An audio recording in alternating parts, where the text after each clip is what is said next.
কৃষিক্ষেত্রে জেলার মানুষকে নতুনভাবে পথ দেখাচ্ছেন হাওড়া জয়পুরের কৃষক তাপস করাতি। বর্তমান সময়ে জেলার বড় অংশের কৃষক যখন কৃষিকাজ থেকে সরে দাঁড়াচ্ছে অলাভজনক হবার ফলে, আর এমন সময় কৃষিক্ষেত্রে নতুন পথ দেখাচ্ছে মানুষকে হাওড়া জয়পুর নতুন গ্রামের কৃষক। পরিচর্যা করে সারা বছরের 2 থেকে আড়াই মাস ফসল মিলবে, দামও রয়েছে, চাহিদাও দারুণ এই কুলের।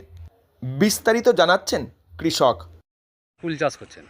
মোটামুটি 7-8 বছর 7-8 বছরে কুল চাষ হচ্ছে, আর খুব লাভজনক চাষ, আর এটা সৌন্দর্য টেস্টফুল। ছোট গাছেই ফসল ভরে যাবে। জানুয়ারির শেষ থেকে ফেব্রুয়ারি এবং মার্চের শেষ পর্যন্ত গাছে ফসল অর্থাৎ কুল পাওয়া যায়। নিয়ম মেনে পরিচর্যা করলে অন্যান্য ফসলের থেকে লাভের পরিমাণ অনেকটাই বেশি। বাজারে এই কুলের চাহিদাও রয়েছে বেশ। বন সুন্দরী কুল বা অনেকেই আপেল কুল বলেন এই ফসলকে। আর এই ফসলের খুচরো এবং পাইকারি উভয় বাজারে দারুণ চাহিদা। সুস্বাদু এই কুল দারুণ আগ্রহ মানুষের, সেই সঙ্গে এর বাগান দেখতেও মানুষের আগ্রহ কম নয়। ছোট গাছের শাখা পোশাকায় ঝুলছে রঙিন ফসল অর্থাৎ বনসুন্দরী বা আপেল কুল। আর বাগানে না এলে বুঝতে পারবেন যে বাগানটা কীরকম ভাব আছে আর ফুলটা কীরকম সুন্দর হয়েছে। ওটা মোটামুটি সরস্বতী পুজোর আগে থাকতে তোলা হচ্ছে। এখনও পর্যন্ত 1 মাসের ওপর হয়ে গেল, এখন 1 মাস চলবে। এ প্রসঙ্গে কৃষক তাপস করাতি জানান, 7-8 বছরে এই কুল চাষ করে বেশ লাভবান। এর আগে বেগুন, পালং সহ অন্যান্য চাষ করে যে পরিমাণ লাভ হতো, এই কুল চাষে তার থেকে অনেক বেশি পরিমাণ লাভ।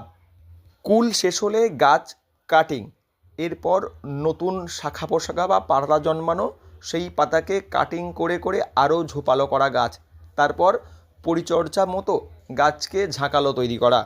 আর এই গাছ জুড়েই প্রচুর ফসল পাওয়া যায়। চারা আছে 80টা চারা আছে, সব আপেল কুলেরই গাছ, লম্বা আর গোল 2 রকম এর চাষ। এই হচ্ছে নতুন গ্রাম, আর বাগানটা আছে কলসটি। কৃষকের কথায় এই বাগানে 80টি গাছ থেকে প্রতিদিন 60 থেকে 70 কেজি কুল পাওয়া যায়। এই কুল চাহিদাও দারুণ, 50 টাকা কেজি প্রতি পাইকারি দরে বিক্রি হচ্ছে। তিনি আরও জানান, এই গাছ খুব বড় হয় না, ফসল শেষে গাছের ডালপালা কেটে দেওয়া হয় মাটি থেকে কিছুটা রেখে, তারপর আবার নতুনভাবে গাছের শাখা পোশাকা তৈরি হয়ে শীতের সময় ফসল ফলে একই গাছে। তিনি জানান, বিভিন্ন রকমের আপেল কুল রয়েছে তার বাগানে। বনসুন্দরী আপেল কুল গত 7-8 বছর ধরে বেশ লাভের মুখ দেখাচ্ছে।